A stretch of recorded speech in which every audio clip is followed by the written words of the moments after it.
Oke, hari ini kita belajar tentang benefit cost ratio analisis. Jadi itu kita membandingkan antara jika kita investasi itu kan cost-nya gitu. Kita investasi atau kita ngeluarin modal itu dibandingkan dengan benefit yang kita dapatkan atau keuntungan yang kita dapatkan. Baik, seperti ini nanti bisa kalian temui. Ini sangat sering terjadi di proyek-proyek di feasibility study untuk proyek-proyek. Jadi sebelum kita memutuskan untuk lanjut dengan sebuah proyek, itu kita cek dulu ini untung nggak sih nanti gitu ya, apakah benefitnya lebih besar daripada cost-nya. Dan terutama ini dipakainya untuk proyek-proyek pemerintah yang menguntungkan untuk masyarakat gitu, masyarakat luas. Kenapa? Karena di situ kalau misalnya perusahaan itu kan mereka kan ngambil untungnya untuk mereka sendiri gitu. Mereka cek aja berdasarkan MRR atau minimum effective rate of return, terus mereka cek kita untung nih, udah kita lanjut. Sedangkan kalau untuk pemerintah mereka tuh nggak ada MRR, jadi mereka tuh nggak matok gitu. Biasanya nggak begitu matok. Dan mereka ngecek apakah yang kita keluarkan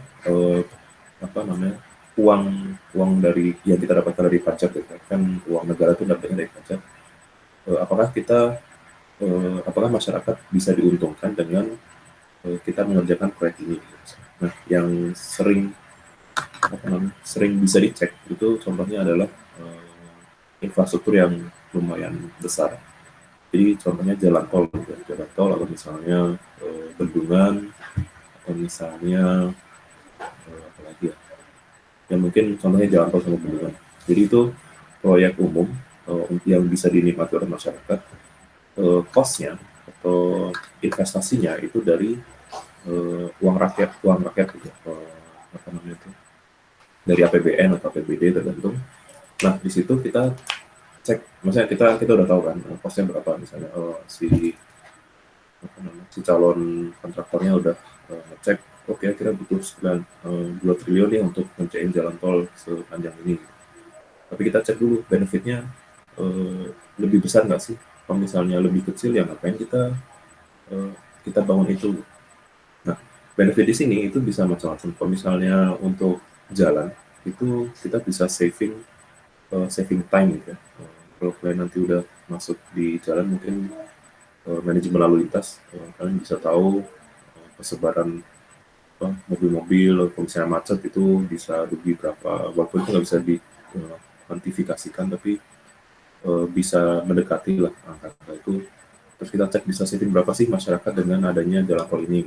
Atau misalnya jika kita bangun jalan baru, akses dari desa A ke B, apakah ekonominya akan makin besar, atau mending kita duitnya itu udah kasih aja ke masyarakat gitu.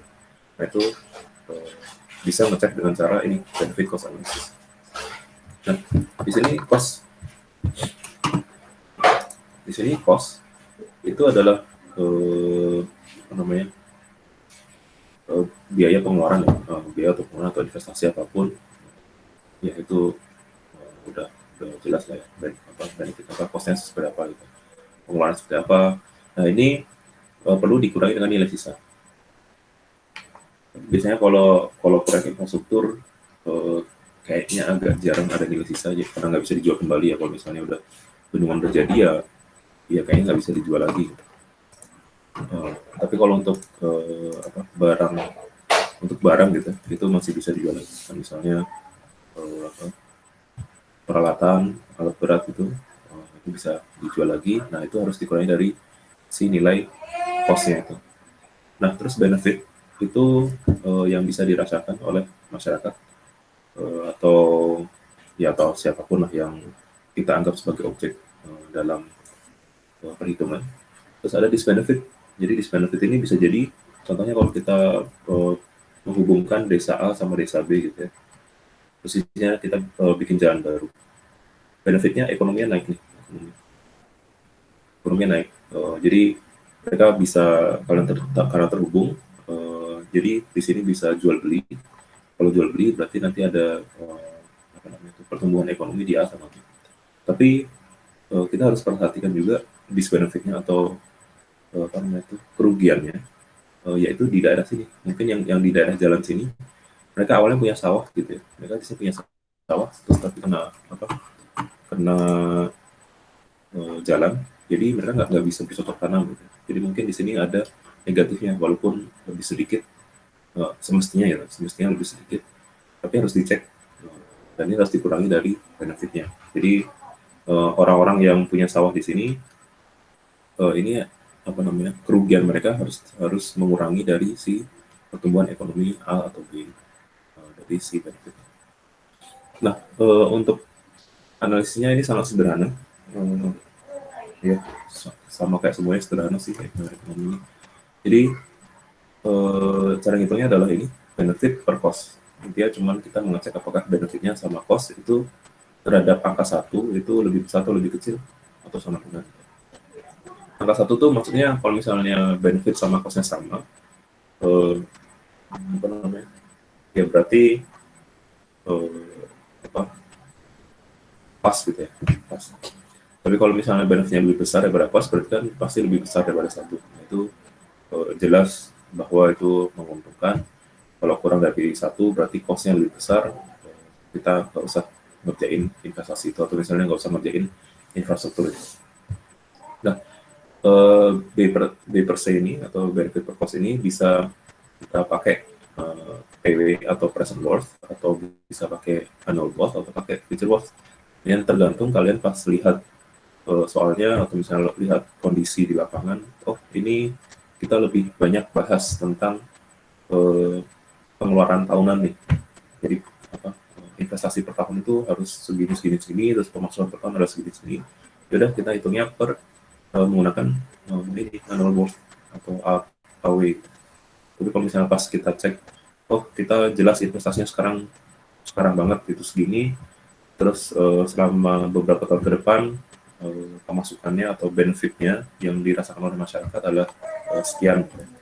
Itu bisa kalian pakai PW atau FW, mungkin beberapa kasus lain yang menggunakan future, itu bisa juga.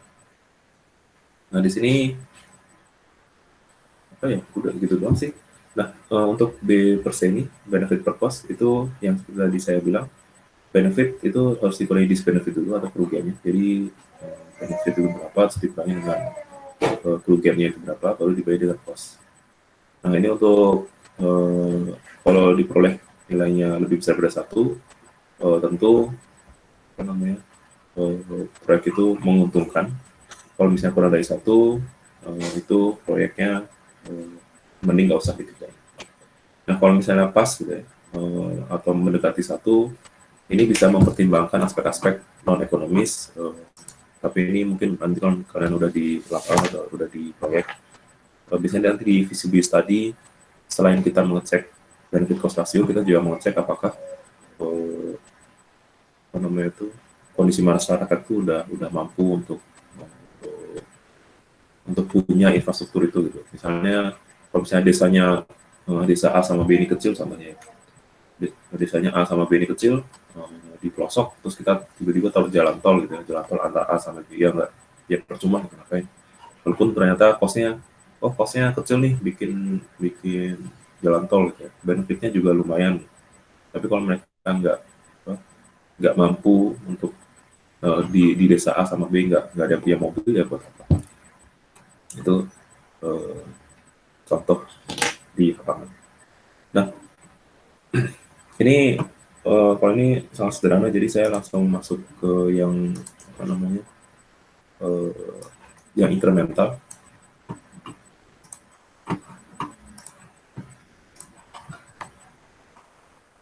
Nah kalau yang incremental mirip sama yang kemarin, incremental rate of return. Jadi kalau misalnya kalian dihadapi beberapa alternatif, kan kita ngecek dulu dengan investasi yang paling rendah dulu. Jadi kita ngecek apakah dengan investasi rendah itu kita untung atau enggak. Kalau misalnya kita untung, kita ngecek ke investasi yang lebih besarnya lagi, terus mengecek apakah pertambahan uang yang kita masukin atau yang kita investasikan ke dalam proyek itu, apakah pertambahan itu tuh menguntungkan atau tidak. Misalnya kita nambah banyak tapi pertambahan itu apa namanya nggak menguntungkan, ya ngapain kita nambah, toh dengan apa namanya investasi yang semula yang rendah itu udah lumayan bagus. Itu konsepnya mirip juga sama seperti yang incremental rate of return. Untuk incremental benefit cost ratio itu konsepnya sama, kita mengurutkan dulu investasi yang paling atau modal atau investasi paling kecil dulu sebelah kiri, habis itu nanti yang besar ke kanan, terus besar lagi ke kanan. Nah, habis itu ini contohnya seperti ini. Ini materinya udah ada di Google ya, silahkan kalian. Jadi terdapat alternatif jalan baru untuk menghubungkan kota P sama Q, yaitu rute N sama S. Jadi ada P, ada Q, terus ada rute ke sini sama ke sini. Ini ada rute N, ini ada rute S. Nah, ini rute N itu letaknya lebih jauh, jadi butuh waktu tempuh lebih lama, sedangkan S itu lebih pendek tapi biayanya lebih tinggi, waktunya lebih singkat. Apabila diasumsikan nomor ekonomis jalan tersebut adalah 30 tahun tanpa nilai visa, rute manakah yang sebaiknya dipilih berdasarkan analisis B per C atau benefit cost ratio dengan tingkat suku bunga 5% per tahun.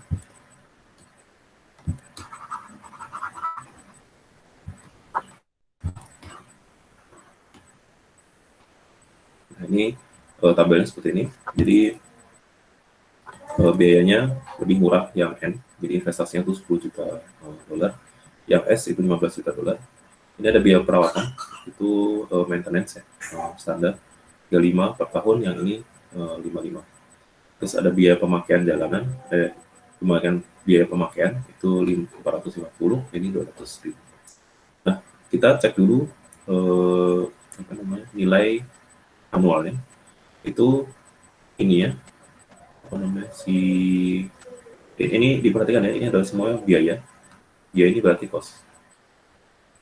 Nah, di sini 10 juta dikali dengan A per P ditambah dengan 35. 35 ini adalah biaya perawatan tahun. Nah, di sini kenapa biaya pemakaian jalan tahunan itu tidak dimasukkan ke dalam perhitungan?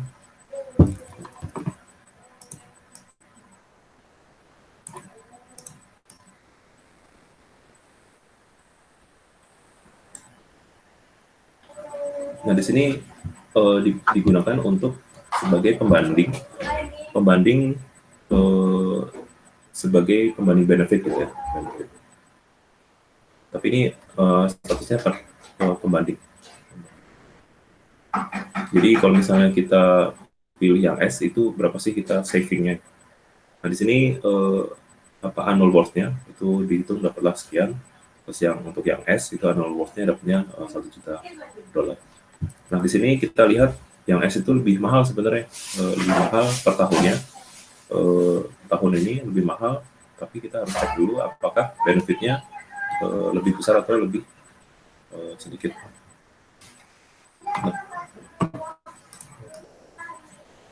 Nah, manfaatnya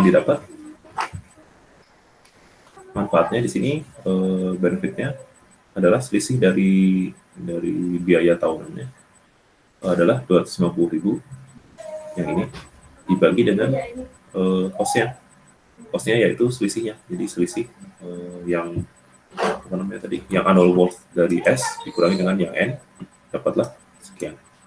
Nah, ini kalau misalnya dibagikan gitu ya, dapatlah 0,7. Karena 0,7 ini itu kan di bawah kurang dari 1 gitu ya. Kurang dari 1 berarti rugi, betul. Kita nambah modal itu jadi rugi.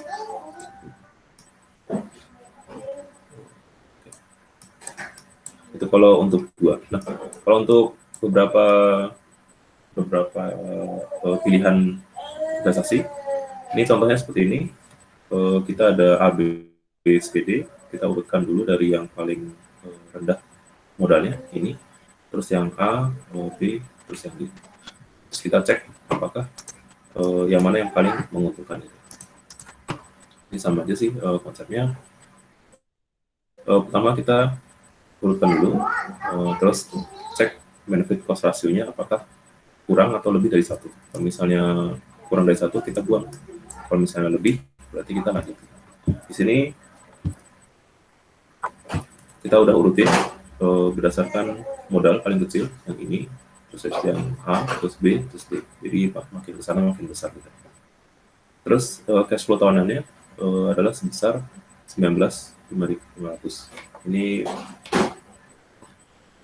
pemasukannya. Nah, kalau udah dicek PW-nya, dicek PW-nya dapatlah sekian. 183, ini 200, ini sekian, ini sekian. Nah, untuk benefit per cost-nya, ya, untuk yang C didapat 0,97, yang A, berarti kan 0,97 ini kurang dari 1, berarti ini dieliminasi. Jadi kita nggak lanjut untuk ngecek. Dari itu kita lanjut dengan investasi yang lebih besar. Apakah dia benefit cost rasionya lebih besar daripada 1? Ternyata iya, berarti dia lanjut. Nah, di sini karena dilanjut, kita sandingkan yang A dengan yang B, berarti B kurangi A gitu ya. Ya dapatlah 275 kurangi 200, peningkatan manfaat. Nah, oh sorry, ini langsung yang PW berarti ya. Ini yang PW, ini yang untuk biaya. Terus dapatlah benefit per cost-nya adalah lebih besar daripada 1, berarti ini oke, yang B. Yang B yang menang. Terus kita lanjut lagi ke yang D. Apakah D kurangi B itu menguntungkan? Ternyata pas dicek benefit cost rasionya kurang daripada 1. Jadi yang paling menang yang B. Oke, sampai sini ada yang mau ditanyakan dulu?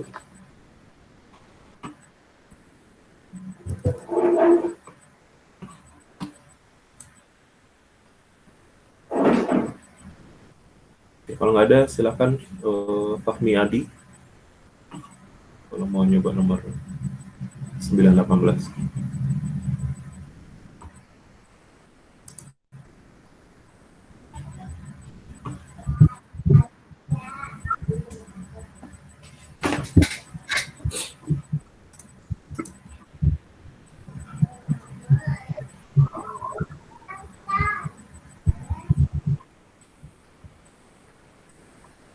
Udah muncul ya, Pak? Sudah keluar kok. Assalamualaikum warahmatullahi wabarakatuh.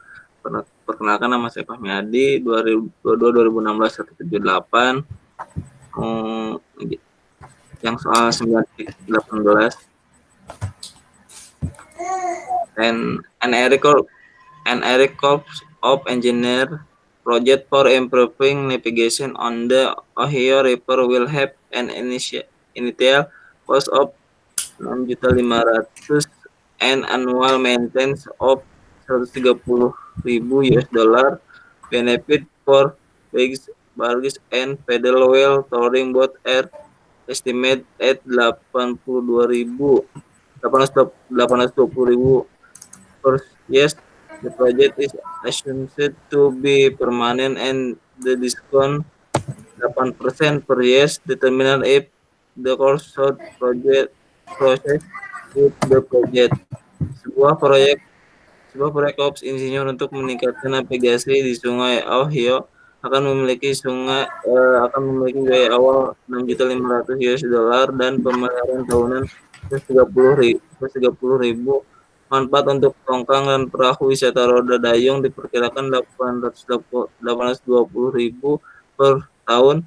Proyek tersebut diasumsikan permanen dengan tingkat diskon 8% per tahun. Menentukan apakah harus melanjutkan proyek. Di sini ada annual walls C 6.500.000. Ini dengan memiliki biaya awal lalu dikalikan dengan 8% per tahun, lalu ditambahkan dengan pemeliharaan 130.000 sama dengan 650.000 US dollar. Lalu selanjutnya annual walls B 820.000, yaitu benefit dibagi cost. Artinya 820.000 dibagi 650.000 sama dengan 1,26 atau benefit per cost lebih dari 1. Ini melanjutkan proyek. Makasih, barangkali ada sanggahan atau saran. Oke, seperti itu ya. Jadi kita ngecek dulu cost-nya berapa. Kalau tadi pakai annual worth itu boleh. Kalau kalian konversikan menjadi present worth juga nggak masalah kalau misalnya tahu gitu ya. Tapi di sini karena benefitnya udah per tahun, jadi kita harus samakan satuannya. Jadi kalau per tahun ya per tahun semua. Kalau misalnya present worth ya present worth semua. Itu tergantung dari cara kalian untuk memutuskan pakai hitungan yang mana itu. Tapi biasanya kalau udah jelas di soal, cari aja yang paling gampang, jadi nggak usah dibuat susah. Oke, silakan ada yang mau tanya atau ada yang mau share lagi?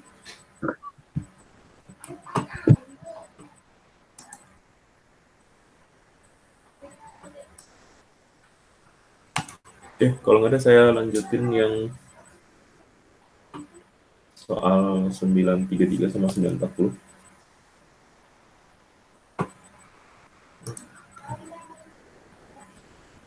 Oke, jadi di sini 933 itu ada dua lokasi atau dua alternatif lokasi gitu ya. Untuk mau mengerjakan konstruksi klinik, di sini dicek mana yang menguntungkan dengan interest rate 8% per tahun. Ini kita cek dulu cost-nya. Cost-nya sederhana, jadi ada ini initial cost. Ini initial cost sama dengan ini apa maintenance cost itu. Nah di sini ada benefit sama disbenefit. Kalau di sini udah jelas banget tulisannya benefit sama disbenefit, jadi tinggal benefit kurang disbenefit berapa. Nah terus kita lihat kapan sih kita memutuskan kita pakai annual worth atau pakai present worth. Gampang, kita cek yang paling banyak aja. Kalau di sini paling banyak ini semuanya tulisannya per tahun gitu ya. Jadi mending pakai annual worth, tapi bisa terserah kalian. Nah di sini untuk annual worth-nya si cost-nya itu 1.200.000 dikali APP, 8%, 10 karena ini 10 tahun. Terus ditambah dengan 80.000, ini adalah per tahun. Terus ya benefitnya itu adalah benefit kurangi disbenefit gitu, 520 dikurangi dengan 90.000. Nanti tinggal nanti kalian cek sendiri bisa. Jadi yang ini cost, ini benefit, berarti tinggal dimasukin. Terus nanti dapat, kalau misalnya lebih, nanti tergantung kalau misalnya lebih atau kurang, daripada satu itu nanti keputusannya. Nah kalau incrementalnya, ini kita benefitnya itu kita ngecek adalah ini yang besar 58, yang besar tuh dilihat dari investasinya ya, tapi kita menguranginya dari benefitnya dulu. Ini benefitnya 580 kurangi 520, benefitnya 1540 dikurangi 90. Terus cost-nya itu juga nanti kalian cek cost-nya itu di sini karena ini 20 tahun. Ini kan 20 tahun, tapi karena ini kita ngeceknya menggunakan annual worth, jadi enak kita ini kan nanti tersebar menjadi 20 tahun gitu ya. Jadi A per P-nya tetap A per P, 8%, 20 gitu. Dapatlah nilai yang per tahun. Jadi kita nggak harus sebar itu dua kali. Yang investasi satu ini nggak perlu didouble jadi 20 tahun. Tapi karena udah satuannya per tahun, jadi cukup pakai kalau pakai AW itu udah cukup sekali aja gitu. Nanti habis itu C-nya berapa, terus tinggal dibagi aja hasil yang ini dikurang yang ini dibagi dengan yang yang cost-nya. Kalau yang untuk 940 ini makin sederhana lagi karena udah dikasih nilai benefit cost hasilnya. Jadi ada empat alternatif gitu ya. Ini 4 alternatif. Investasinya udah urut. Ini paling kecil, ini makin besar ke bawah. Jadi investasi udah urut. Terus benefit cost ratio udah dikasih. Jadi untuk kalau misalnya kita ngecek itu pertama buang dulu yang benefit per cost ratio-nya kurang dari 1. Jadi di sini benefit per cost ratio-nya untuk K itu kurang dari 1, yang M kurang dari 1. Kita buang aja ini. Ini kita buang, ini kita buang. Nah, berarti tinggal sisa J sama L. Ya kan? Ini karena ini 1,1, ini 1,2. Kalau dilihat langsung ini ini lebih besar nih 1,2. Tapi kan kita belum tahu sebenarnya kalau misalnya kita modalnya lebih banyak itu selisih modalnya apakah menguntungkan atau tidak. Nah, pas kita cek kalau J ini dia disandingkan dengan do nothing, itu dapatlah 1,1. Jadi nggak usah udah benar gitu. Nah, sedangkan kalau yang L itu kita sandingkan dengan yang J, itu dapatlah 1,42. Berarti kita menambah modal 13 juta dolar, itu si selisih 13 juta dolarnya itu dapatlah nilai angka benefit cost ratio-nya 1,4. Berarti ini bagus untuk dilanjutkan. Ini ya kesimpulannya adalah L yang diambil. Seperti itu. Oke, sampai sini ada yang ditanyakan dulu? Sepertinya sederhana. Silakan. Belum. Oke. Kalau gitu mungkin cukup sekian. Oke. Benefit cost ratio cuma membandingkan deficit dengan costnya berapa. Ya kayaknya itu doang sih. Oke, terima kasih. Jangan lupa untuk absen. Selamat pagi. Wassalamualaikum warahmatullahi wabarakatuh.